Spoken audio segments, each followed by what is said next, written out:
The gentleman from Nebraska, Mr. Fortenberry, for 5 minutes.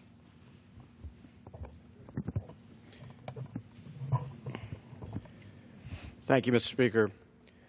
With great solemnity and gratitude, today I wish to honor 4 grace-filled women. Each of them were called to live their faith in the nation that bears their Savior's name. Each worked tirelessly to bring hope and healing and joy to the poor of El Salvador. Each were bound together in tragedy on December 2nd in 1980. Maryknoll sisters Ida Ford and Mara Clark, sister Dorothy Kazel, and a young woman named Jean Donovan, they each traveled different paths to El Salvador.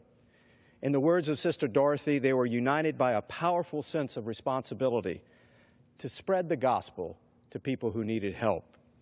They sought to bring peace and comfort to vulnerable persons caught in the maelstrom of political turmoil on the cusp of a brutal 12-year civil war that followed the 1980 murder of newly beatified Archbishop Oscar Romero, who was killed by an assassin's bullet while he said Mass. Sister Dorothy and Jean had each joined a mission team from the Diocese of Cleveland, Ohio. Together they worked to ferry food and medical supplies to the sick and wounded in whom they saw the face of Christ. Sister Dorothy had been engaged, but postponed her marriage to test a call to religious life. Jean Donovan wanted to get closer to Christ and the poor, though her friends hoped that she would leave El Salvador. Reunited with her fiancé briefly to attend a friend's wedding in Ireland, Jean actually chose to stay in El Salvador a little bit longer. She was drawn by the beauty and warmth of the Salvadoran people. Sister Ida and Sister Mara, both from New York and born nearly 10 years apart, had each sought a life of service through the Maryknoll Religious Sisters. Their paths led through Chile and Nicaragua, respectively, and ultimately to El Salvador, where they each responded to Archbishop Romero's call, a plea for help. It has been said that of Sister Ida that, quote, her twinkling eyes and her elfin grin would surface irrepressibly, even in the midst of poverty and sorrow. Sister Mara, for her part, was outstanding in her generosity. She saw good in others and could always make those whose lives she touched feel loved. All of these women could have left. Instead, they remained in El Salvador to be faithful. Sister Mara said, there is a real peace here in spite of the many frustrations and the terror around us. God is very present in his seeming absence.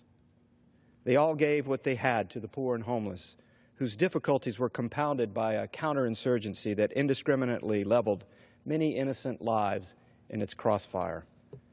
Mr. Speaker, while in college myself, pondering the essence and meaning of things, trying to figure out my own pathway, I heard the news of these women's death. The rape and murder of these selfless women greatly disturbed me. I remember going to Mass and, overcoming my own hesitancy, offered a prayer for them during the community's prayer of the faithful. The love that moved these women to fly into the eye of the hurricane because they could not bear to see vulnerable people suffer without recourse, without help, profoundly affected me and remains a part of my life today. As a member of the United States House of Representatives, I am honored to laud the example of these exceptional heroines. Having met with the members of El Salvador's Congress, I have witnessed firsthand now, though, the work of reconciliation that is going on, the healing of lives haunted by painful memories. When I first learned about the decade-long outpouring of love and service and vigil and prayers and charitable programs that were inspired by the example of these courageous women, I felt moved to actually take some small part in these celebrations, thus this talk today. In recalling their noble sacrifice, it is my fervent hope that responsible nations throughout this hemisphere will see in the lives of El Salvador a path to genuine prosperity. We can honor them fittingly by embracing the truly needy with integrity, peace, and justice, and genuine mutual solidarity as they live their lives. I yield back.